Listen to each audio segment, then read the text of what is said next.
Hello?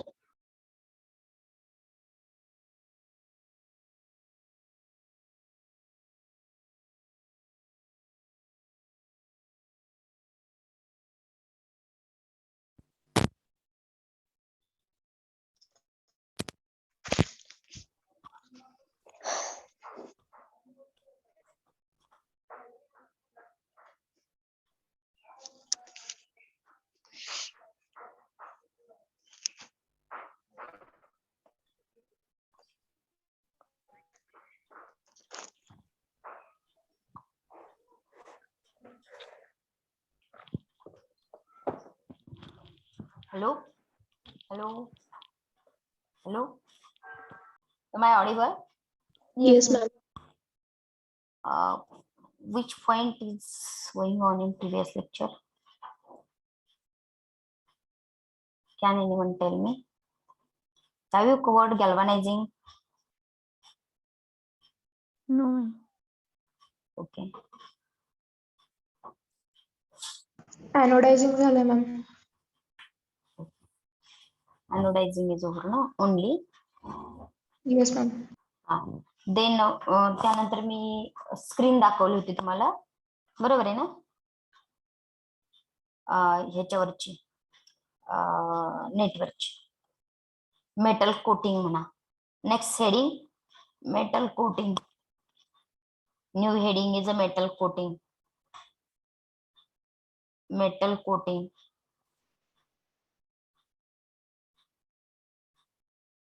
लिहिलं? Yes, ma'am. हा. Then next line.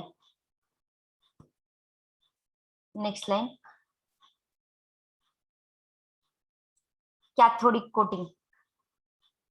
Next line cathodic coating.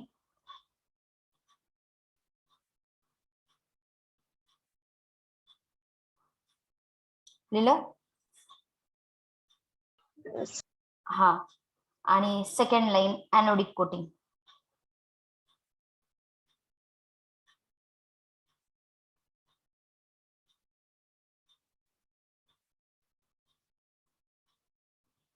Okay.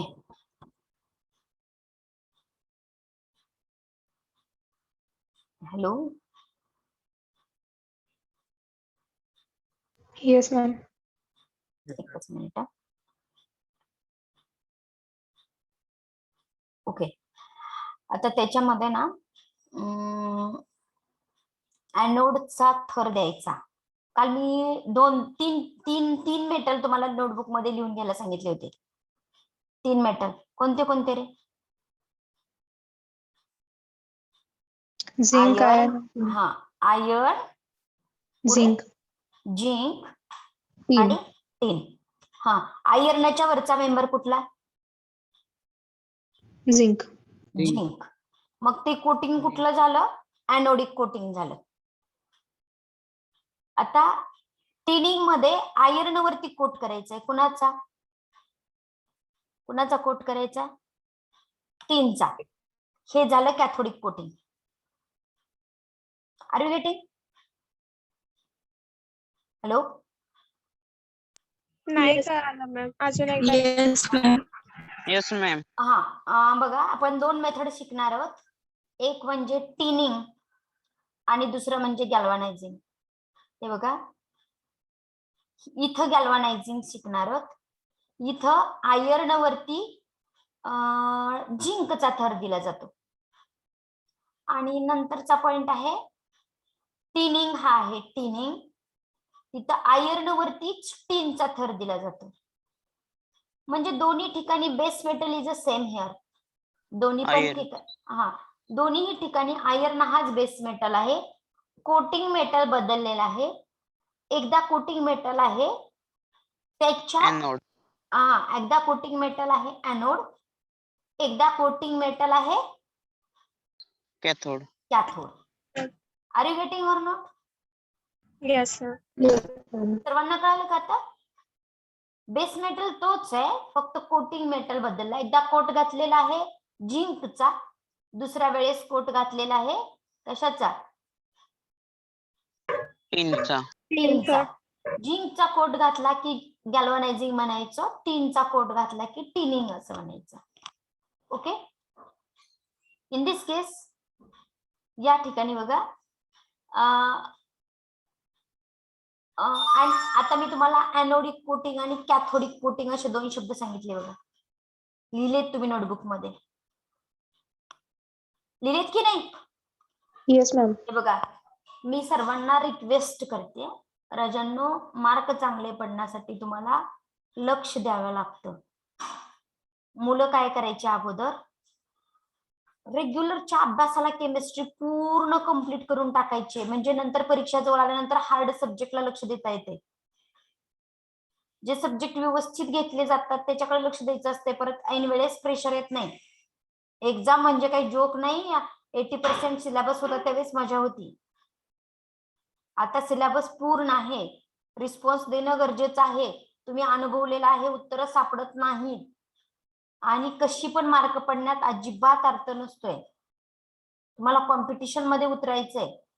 कशी पण मार्क पाडायचे असतील तर तुम्ही 8 ला वगैरे ऍडमिशन घेतलं तर चाललं असतं. कशाला उगीच डोक्याला त्रास करून घ्यायचा.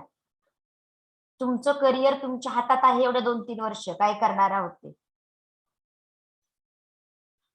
त्यामुळे रिस्पॉन्स पाहिजे रे, रिस्पॉन्स शिवाय काहीच उपयोग नाही. ओके, लक्ष द्या. आता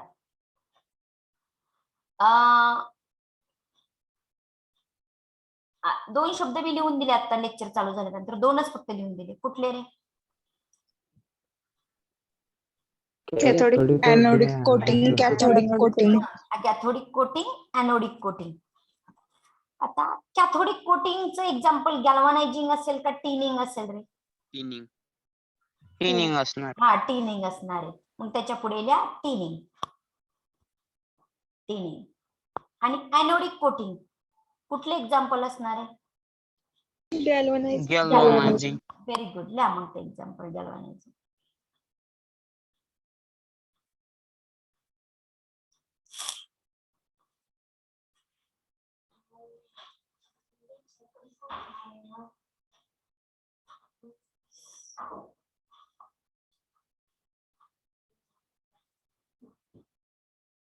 ओके, हॅलो. हा, Yes, ma'am. त्या मेटॅलिक कोटिंगचे अजून 2 टाईप पडतात. लिहा, मेटॅलिक कोटिंगचे 2 टाईप पडतात. Number 1 hot dipping, HOT, hot dipping, DIPPING, hot dipping.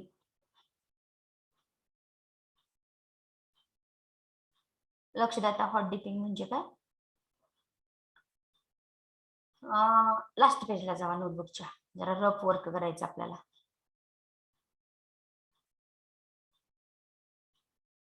Rough work करायचं आहे.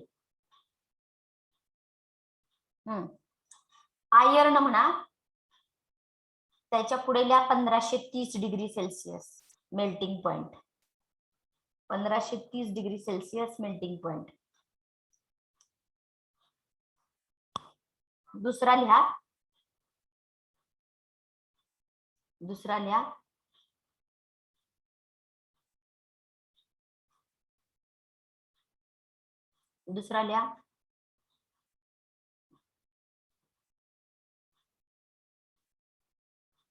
'जिंक'.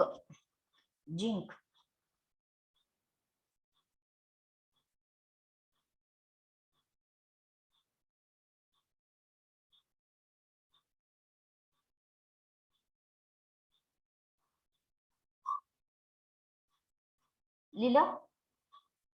Zinc 419 degree Celsius. 419 degree Celsius.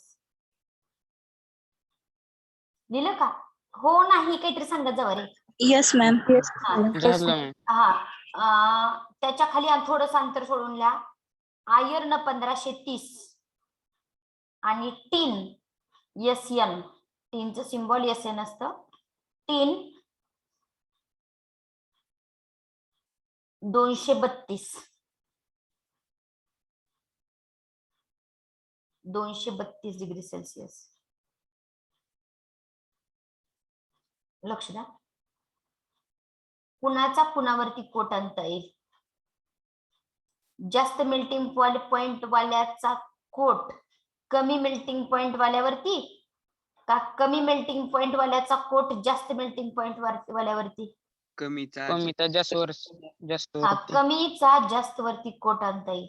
कुणाला वितळवून घ्यावा लागेल रे? झिंकला वितळून हा, घ्यावं. झिंक आणि टीन. आणि टीनला वितळून घ्यावा लागेल. ओके, इथं आयर्न सीट आहे. हे आयर्न सीट हे बघा इथं झिंक मध्ये डिप केलेलं आहे आणि झिंकचं कोटिंग केलेलं आहे. टिनिंग मध्ये टीनला डिप करून घ्यावं लागेल, सॉरी टीनला मेल्ट करून घ्यावं लागेल. तुम्ही मला या हॉट डिपिंगची डेफिनेशन सांगायची. तुम्ही दोन टाइप लिहिले का रे? हॉट डिपिंग आणि metal cladding. Yes ma'am. Metal cladding लिहिला का? No ma'am. हा, हा, नंबर आत्ताच 1 लिहायला. Hot dipping. Okay, number 1 hot dipping आणि number 2 metal cladding, CLADDING. Metal cladding, metal क्लॅडिंग.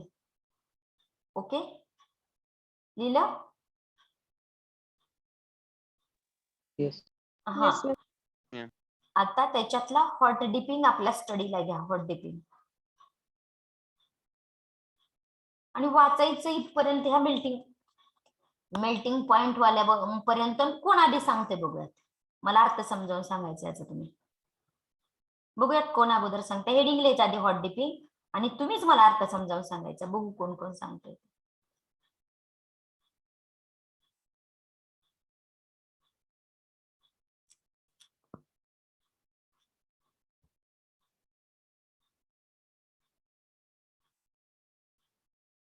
Have you read it?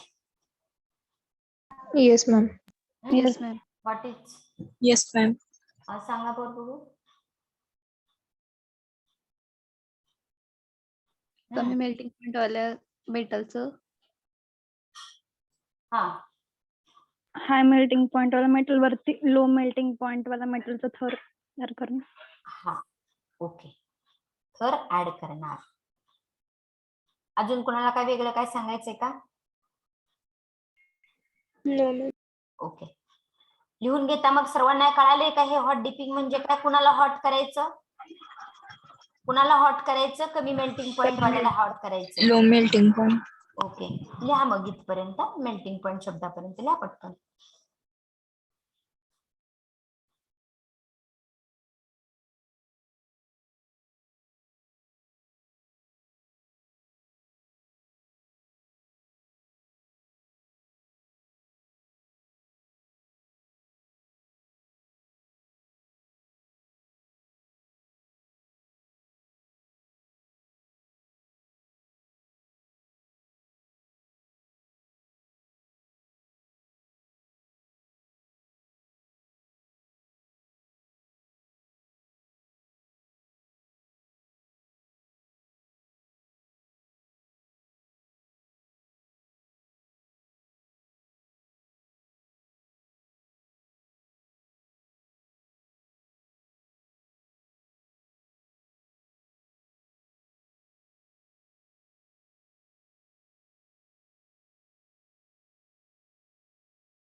झालं मॅम.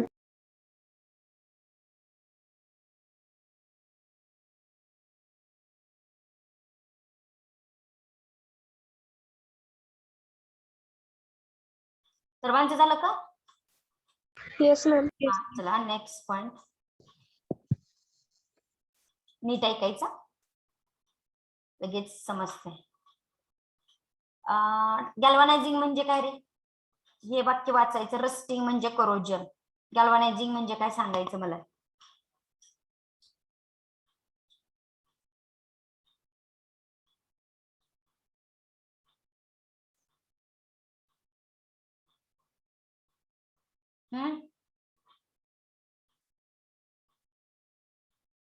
सांगा रे. आयरनचे कोरोजन होऊ नये म्हणून त्याच्यावर झिंकचं कोटिंग करायचं, त्याला गॅल्व्हनायझिंग असं म्हणायचं. लक्ष द्या आता. हे जे मी कर्सर दाखवते ना रे, तो आहे आयर्न किंवा स्टीलचं सीट आहे.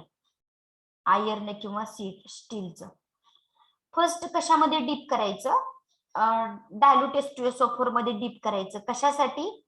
तर जी रस्ट आहे, ऑक्साईड लेअर आहे, त्या आयर्नच्या सीट वरती काय धूळ वगैरे असेल ती निघून जाण्यासाठी, गंज वगैरे आलेला असेल किंवा स्केल साठलेला असेल वगैरे, हे सगळं रिमूव्ह करण्यासाठी H2SO4 मध्ये डीप करायचं. किती वेळासाठी डीप करायचं? इथे H2SO4 मध्ये 15 ते 20 मिनिट राहू द्यायचं आणि ह्या H2SO4 चं टेम्परेचर 60 डिग्री सेल्सिअस ते 90 डिग्री सेल्सिअस ठेवायचं. नंतर तिथे H2SO4 लागला असेल की नाही इथल्या सीटला, म्हणून त्याला वॉटरमध्ये वॉशिंगला टाकायचं. वॉटरमध्ये तिथून लगेच काढायचं आणि नंतर इथं पाणी लागलेलं असेल वरती, आपल्याला तर कोटिंग करायचंय म्हणून हे पाणी रिमूव्ह करण्यासाठी ड्रायर मधून पास करायचं. हे बघा इथं हॉट एअर आहे, इथून आतमध्ये येते हॉट एअर, इथून निघून जाते आपलं सीट. आयर्न सीट इथं आहे, त्याला ड्रायिंग चेंबर असं म्हणायचं. पुढे हे जे सीट आहे ते इथं बघा झिंक मध्ये गेलं. का झिंक मध्ये गेलं? आपल्याला कोटिंगच करायचं झिंकचं. आणि मग झिंक मधून बुडून बाजूला इकडे आलंय. मग इथं एक्सेस झिंक जमा होतो त्या सीट वरती. म्हणजे नाही का, बुडवून बाजूला काढल्यानंतर थेंब वगैरे पडत असतात, एक्सेस झिंक त्याच्यावरती जमा होतो. तो रिमूव्ह करण्यासाठी ह्या रोलर मधून पास केलं. रोलर मधून पास केल्यानंतर हे बघा एक्सेस झिंक निघलेला दिसतो. आणि असं युनिफॉर्म रोलर मधून पास केल्यानंतर एक संघ असं युनिफॉर्म कोटिंग छानपैकी त्याच्यावरती तयार होतं. माझ्या प्रश्नाचे उत्तर द्या. H2SO4 मध्ये किती वेळ डीप करायचं? 15 ते 20 मिनिट. किती टेम्परेचर साठी डीप करायचं? 60 ते 80. वॉशिंग का करायचं? To remove H2SO4. आलं का लक्षात? आता तेच डिस्क्रिप्शन आपण नेक्स्ट स्लाइड मध्ये बघणार आहोत. हा सांगा. पिकलिंग म्हणजे ऍसिड मध्ये बुडवणं, नाही का? लोणचं वगैरे आंबट असतं म्हणून त्याला पिकल म्हणतात. तसं H2SO4 पण ऍसिड आहे, आंबट असतं ते चवीला. खाऊन बघायचं नाही, पण आपल्याला माहित असतं ते आंबट आहे. आयर्न सीट फर्स्ट कशामध्ये क्लीन करायचं? H2SO4. किती मिनिटासाठी त्याच्यामध्ये 15 to 20 minutes. किती टेम्परेचर साठी? 60 ते 90. 60 to 90. हे 6 असं to केल्यामुळे 90. काय रिमूव्ह होतं? स्केल रिमूव्ह होतं, ऑक्साईड लेअर रिमूव्ह होतो, रस्ट Oxide layer. होतो. नंतर ते कशामध्ये वॉश करायचं? पाण्यामध्ये. नंतर ते ड्राय करायचं. नंतर कशामध्ये डीप करायचं? मोल्टन झिंक करायचं. आणि नंतर कशातून पास करायचं? रोलर मधून पास करायचं. रोलर मधून पास केल्यानंतर काय होतं? एक्सेस झिंक होतं आणि आपल्याला युनिफॉर्म अशी थिकनेस असणारी फिल्म मिळते.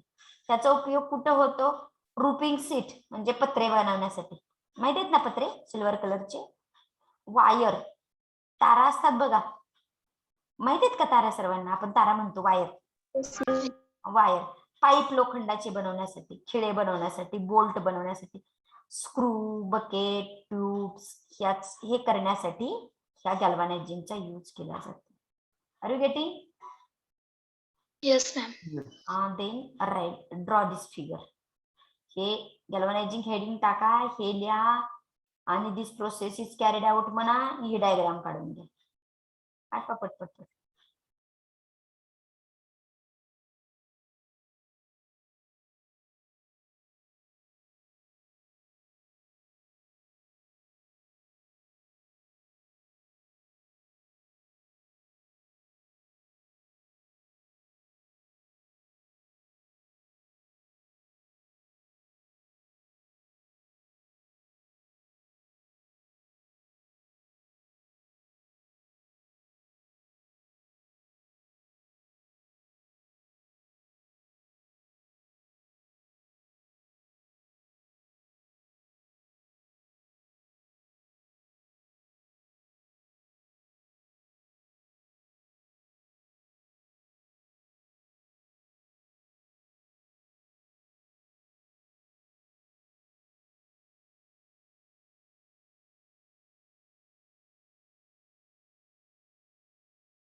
झालं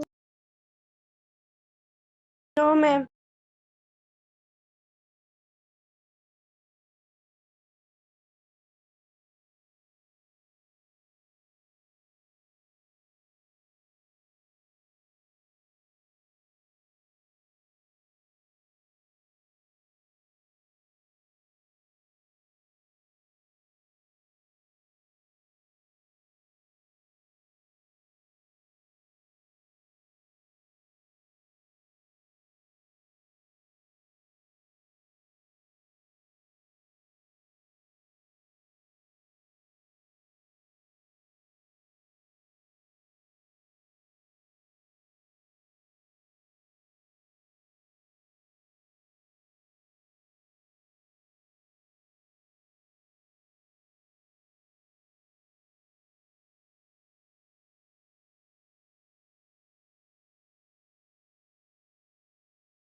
झालं?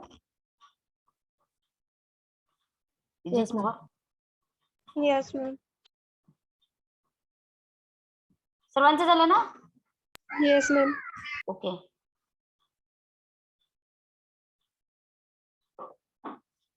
हे पण आता बघितलं बघा आपण. बघितलं ना? येते ना तुम्हाला हे? Yes ma'am. Then write down.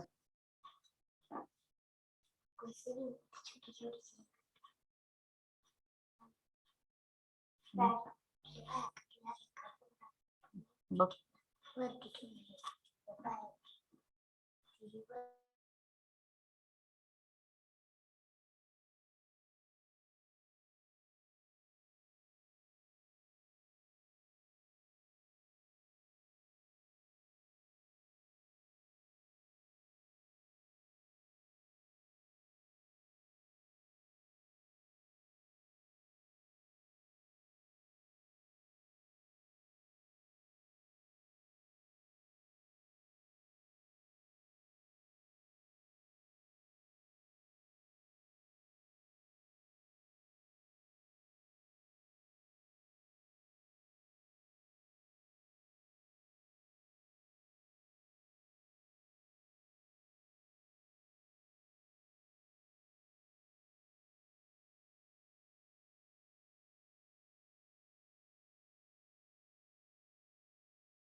झालं ma'am.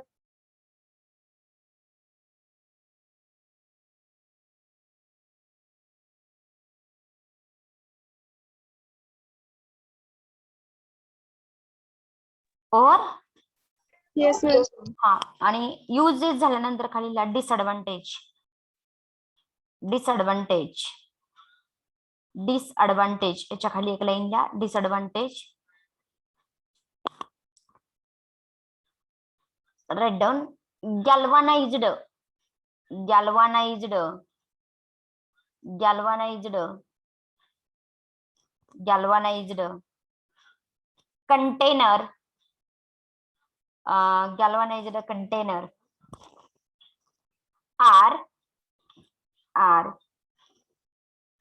not used for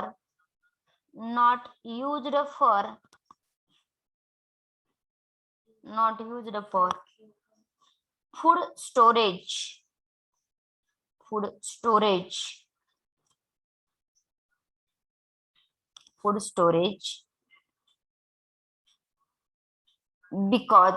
because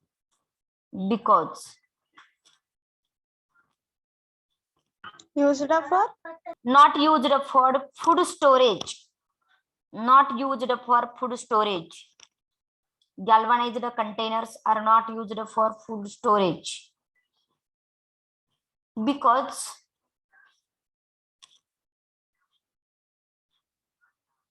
zinc react with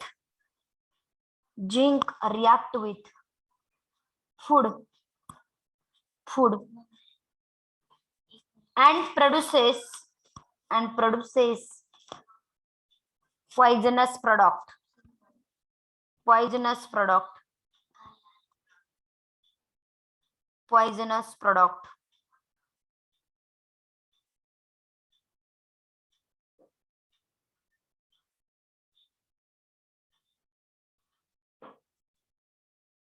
product.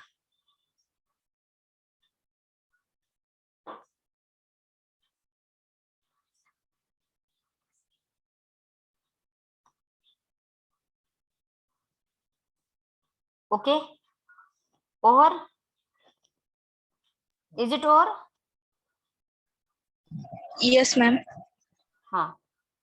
Next method. Tinning. पहिलं वाक्य येते का सांगा? स्टील आर्टिकल पर्यंत येते का? येस. Yes ma'am. पुढचं वाक्य सांगा. Tinning is a similar to Galvanizing. दोघांमध्ये डिफरन्स काय माहितीये का? टिनिंग आणि गॅल्व्हनायझिंग मध्ये. टिनिंग मध्ये टीनचा कोट दिला जातोय. गॅल्व्हनायझिंग मध्ये झिंकचा कोट दिला जातो. इथलं पहिलं वाक्य आलेलं आहे बघा. In zinc coating in galvanizing and tin coating in tinning. अजून एक डिफरन्स आहे. तिकडे ना झिंक मध्ये बुडवलेलं आर्टिकल डायरेक्ट बाहेर काढलं जातं. इथं टीन मध्ये आर्टिकल बुडवल्यानंतर नंतर पाम ऑइल मध्ये बुडवलं जातं आणि नंतर बाहेर येते बघा. Are you getting? Yes ma'am.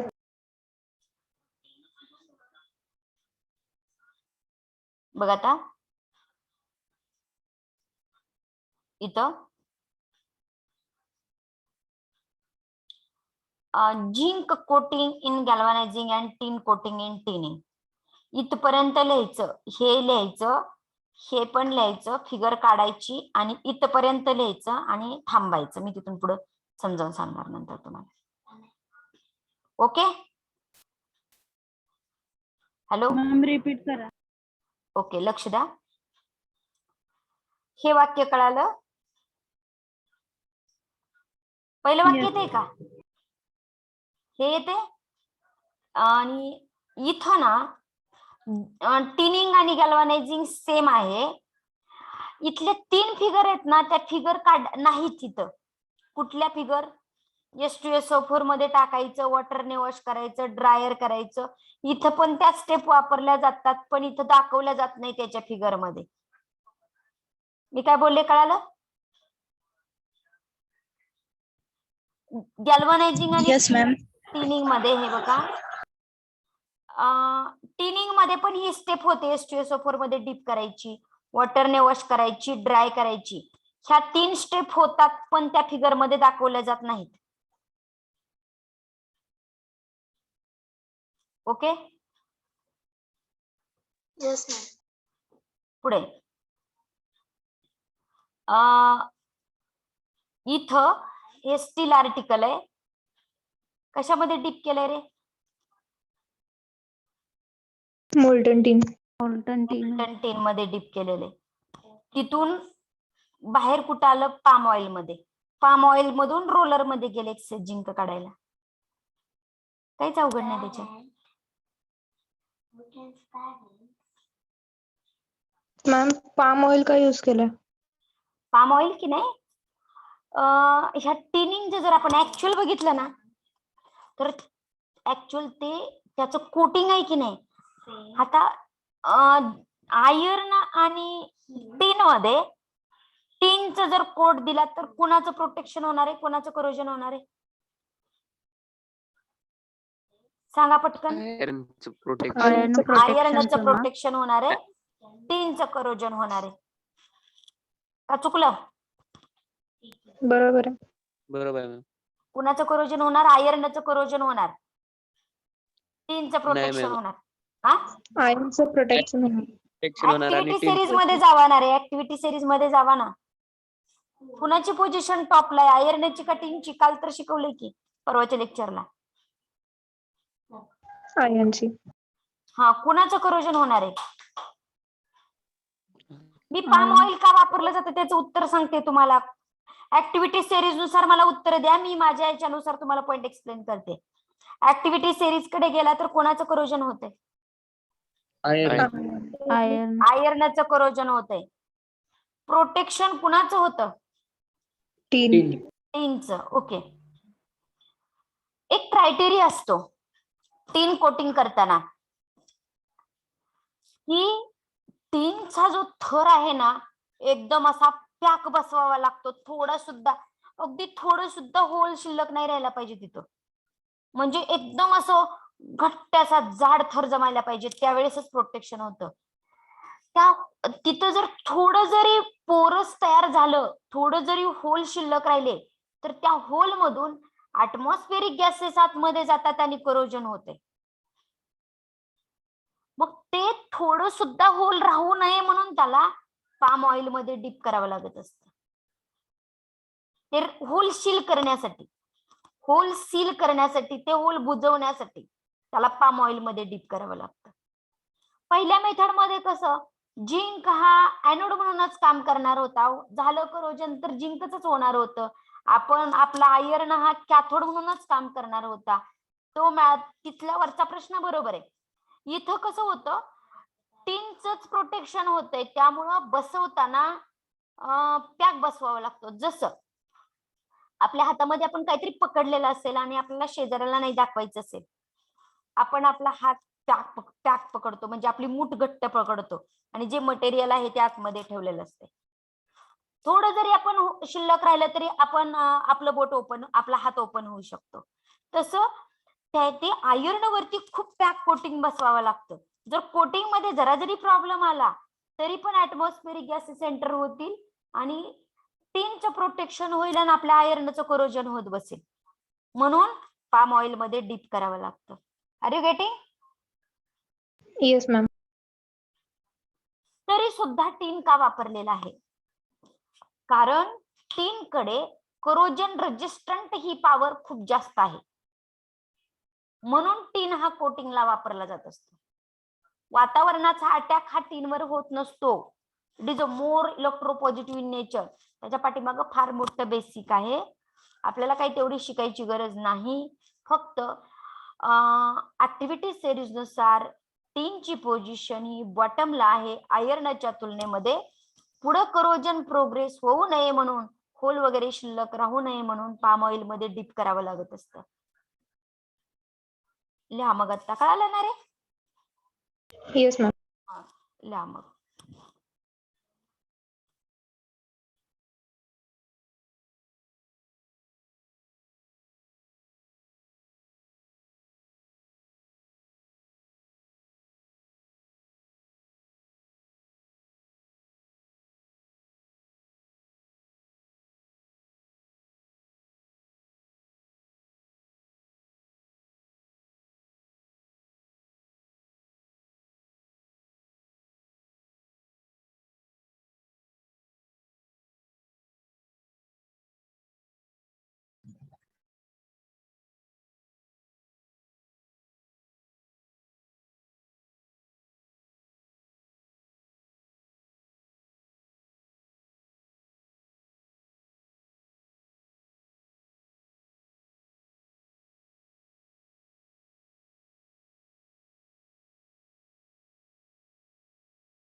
Hello, इथपर्यंतच लिहा. पॉईंट नंबर 1 पर्यंत लिहा. झालं मॅम. झालं? फिगर काढून Yes. झाली? Yes Figure? Ma'am. Okay, very good. आता लक्ष द्या. नेक्स्ट, इथं 2 नंबरच्या पॉइंट मध्ये मला असं लिहायचंय की गॅल्व्हनायझिंग मध्ये आयर्न सीट मोल्टन झिंक मध्ये डायरेक्टली पास केलं जातं. सॉरी, मोल्टन झिंक मधून डायरेक्ट बाहेर काढलं जातं. तर टिनिंग मध्ये पाम ऑइल मध्ये डीप केलं जातं. Okay, write down.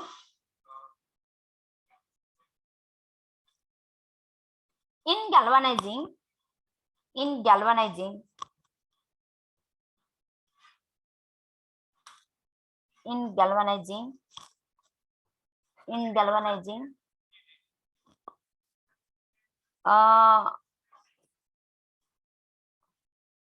कम आउट इथपर्यंत लिहा.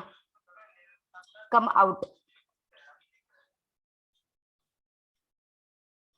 आउट इथपर्यंत लिहा. In galvanizing, iron sheet after passing through the molten zinc directly come out.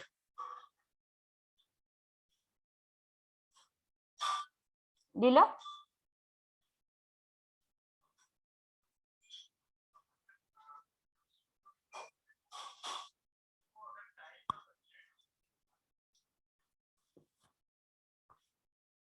Hello, yes ma'am. हा, लिहिलं का कम आउट पर्यंत?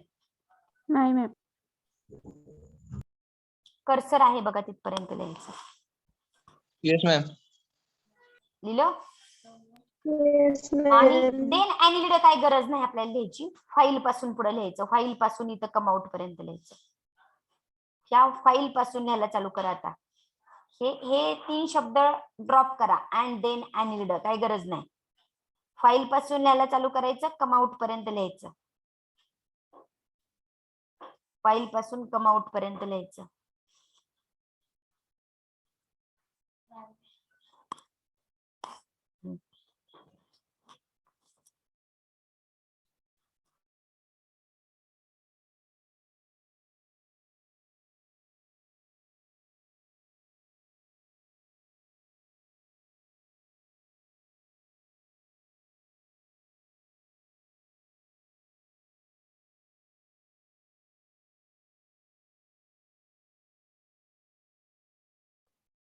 हॅलो,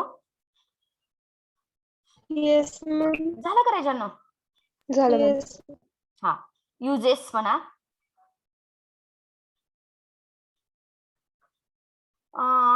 लक्ष द्या, आता मी युजेस सांगते. टिनचं कोटिंग नॉन टॉक्सिक असतं. गॅल्व्हनायझिंगचं झिंकचं कोटिंग हे टॉक्सिक असतं. मग ते टॉक्सिक नसल्यामुळे ना, तुम्ही प्रोटीनचे वगैरे डबे बघितले असतील. बघितलेत का नाही? त्यातले कव्हर सिल्वर Yes. कलरचा कव्हर असते बघा. चॉकलेट माहितीये? Yes ma'am. चॉकलेटच्या आतमध्ये व्हाईटिश कलरचा सिल्वर कलरचा थर असते. हे सगळं कशाचं असतं?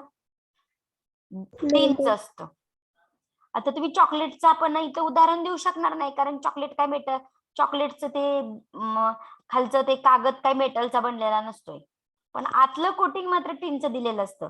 पण आता इथे एक्झाम्पल आपण कशाचं देऊ शकतो? प्रोटीनचे डबे वगैरे, त्याचं आतलं कोटिंग, किंवा फूड मटेरियल वगैरे रेडीमेड मिळतं, तर त्याच्या ते फूड मटेरियलचे पॅकिंगचे जे डबे असतात, त्याचं आतलं मटेरियल ते पण टिनचंच बनवलेलं असतं.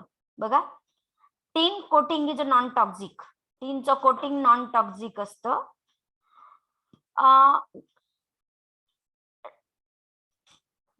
It is used for formation of container. It is used for, मी मधली लाईन गाळलेली आहे. पहिली लाईन काय? Tin coating is non toxic. It is used for the container for a food स्टफच्या कंटेनर साठी, घी स्टोअर करण्यासाठी, ऑइल स्टोअर करण्यासाठी, केरोसिन स्टोअर करण्यासाठी, आणि packing many food material.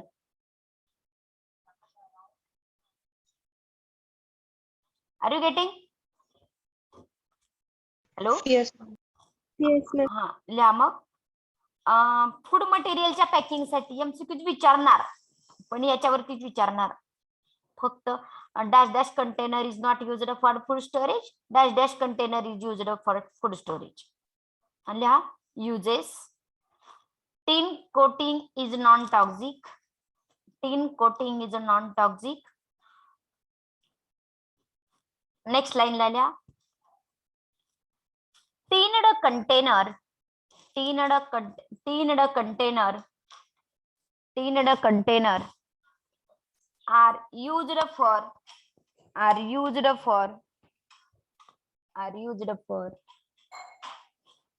food storage.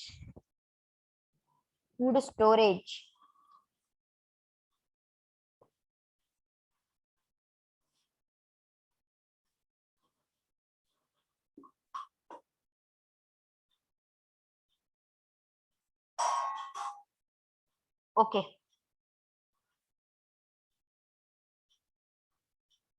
Last point of the chapter.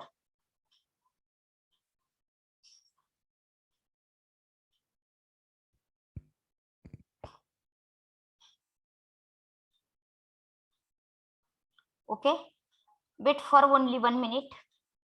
I will share another screen.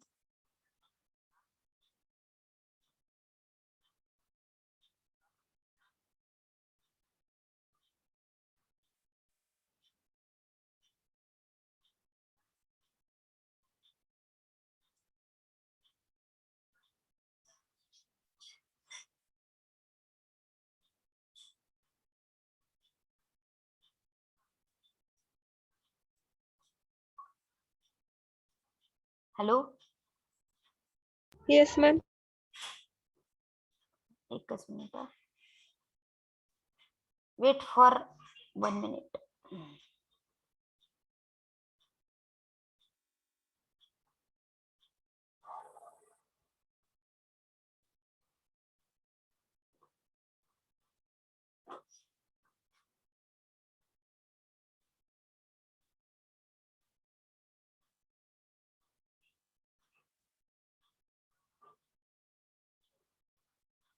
Okay, screen open व्हायला problem व्हायला लागलाय.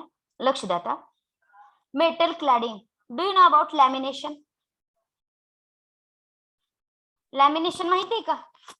Yes, ma'am. कशाचं लॅमिनेशन करता रे तुम्ही? वहीच्या पानाचं ना? आधार कार्ड. हा, आधार कार्डचं म्हणजे महत्वाचं मटेरियल जे असेल त्याचं, मार्क लिस्टचं, आधार कार्डचं, पॅन कार्डचं वगैरे वगैरे वगैरे. मग याच्यातला बेस पेपर कोणता? बेस कोणाला म्हणावं लागेल तुम्हाला? कोणाला म्हणणार तुम्ही बेस? वरती प्लास्टिकचे कागद लावले त्याला बेस म्हणणार का तुमचं आधार कार्ड तुम्ही बेस म्हणणार? आधार कार्ड. आधार कार्ड हा बेस मटेरियल झाला. आणि कोटिंग मटेरियल कुणा कशाला म्हणणार आहे तुम्ही? कोटिंग मटेरियल वरती लावलेलं हा, वरती प्लास्टिकचा जो कागद लावलेला आहे त्याला कोटिंग मटेरियल म्हणणार तुम्ही. ओके, प्लास्टिकच का लावलं रे? दुसरा कागद लावायचा एखादा.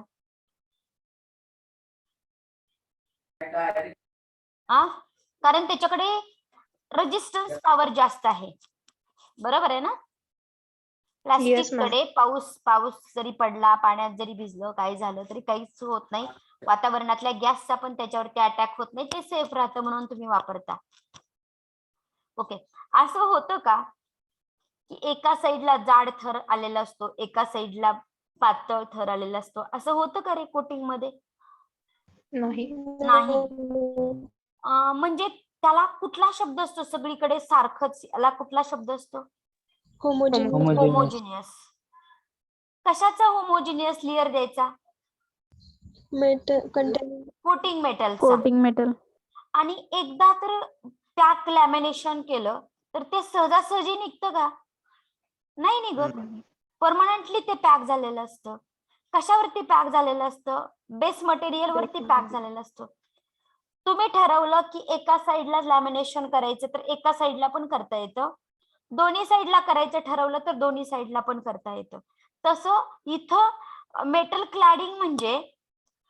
क्लॅडिंग म्हणजे ज्याचं प्रोटेक्शन करायचं आहे त्याला मध्ये ठेवायचं, वरून रेजिस्टंट करोजनला रेजिस्टंट करणारा मेटल ठेवायचा, खालच्या साईडनं पण करोजनला रेजिस्टंट करणारा मेटल ठेवायचा आणि ज्याचं प्रोटेक्शन करायचंय त्याला मध्ये ठेवायचा आणि हेवी रोलर मधून जाऊ द्यायचे. हेवी रोलर मधून जाऊ द्यायचे. आवाज येतोय का रे? हॅलो हॅलो हॅलो ब्रेक होतोय. ओके. ज्याचं प्रोटेक्शन करायचं आहे त्याला हॅलो ज्याचं प्रोटेक्शन करायचं त्याला मध्ये ठेवायचं. वरती करोजन रेजिस्टंट मेटल, खालच्या साईडला करोजन रेजिस्टंट मेटल आणि हेवी रोलर मधून जाऊ द्यायचे. असं केल्यानंतर बेस मेटल वरती परमनंट असं कोटिंग होतं. बेस मेटल वरती परमनंट कोटिंग होतं. तुम्हाला असं वाटलं की एका साईडलाच कोटिंग करायचंय तर तुम्ही वन साईडला पण करू शकता. तुम्हाला वाटलं की आपण खालच्या पण त्या बेस मेटलच्या खालच्या आणि वरच्या बाजूला कोटिंग करायचंय, तुम्ही तसंही करू शकता. दोन्ही साईडला करू शकता, एका साईडला करू शकता, दोन्ही अशा प्रकारे कोटिंग करता येत असतं आपल्याला. Are you getting? Hello Yes. आता तुम्ही मला सांगा बरं अर्थ कळाला का? In this method homogeneous layer of coating metal, homogeneous layer of coating metal म्हणजे आपल्या लॅमिनेशन मधलं plastic is bounded firmly and permanently to the base metal. कसं बाउंडेड करता येतं? फर्मली आणि परमनंटली बाउंड करता येतं बेस मेटलला on one or both side. Break होत. एका साइडनं आवाज येत नाही मॅडम. हा एकच मिनिट. हा आता येते का रे? हा हॅलो? येस हा येतोय मॅडम. हा. येतोय मॅडम. लक्ष द्या. In this method homogeneous layer of coating metal is bounded firmly and permanently to the base metal on one or both side. Base मेटलला एका साइडनं पण कोटिंग करता येतं, दोन्ही साइडनं पण कोटिंग करता येतं. All corrosion resistant metal like nickel, copper, lead, Ag, Pb are used as a coating metal. ही लोक कोटिंग मेटल म्हणून वापरली जातात. आणि बेस मेटल म्हणून कुठली वापरली जातात? हा स्टील, अल्युमिनियम, कॉपर, निकेल आणि अलॉय हे बेस मेटल म्हणून वापरले जातात. लक्षात आलं का? Generally cladding is accomplished by arranging the sheet of coating metal and base metal in the form of sandwich. Sandwich सारखं त्याचं बनवलं जातं. मध्ये बेस मेटल, कडेने coating metal and then passed through the rollers. Roller मधून pass केला जातो. Are you getting? Yes, ma'am. का? लिहून घ्या. हा चॅप्टरचा लास्ट पॉइंट आहे. चॅप्टर एंड होतं इथं. आपण दुसऱ्यांच्या लेक्चर मध्ये एंट्री केलेले पण 2-3 मिनिट घेऊयात. Start it.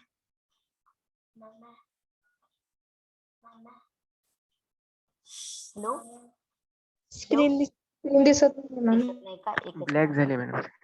एकच मिनिट.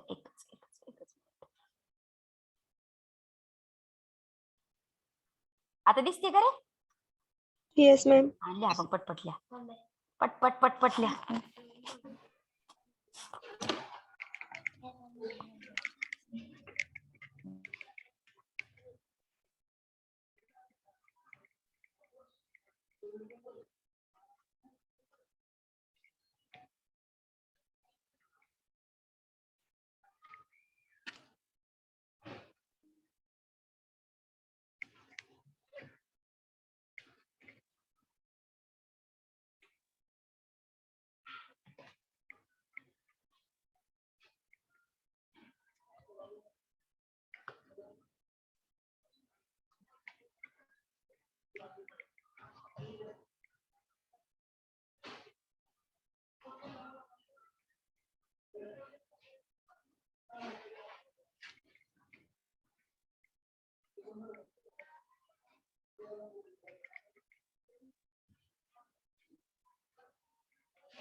झालं का रे?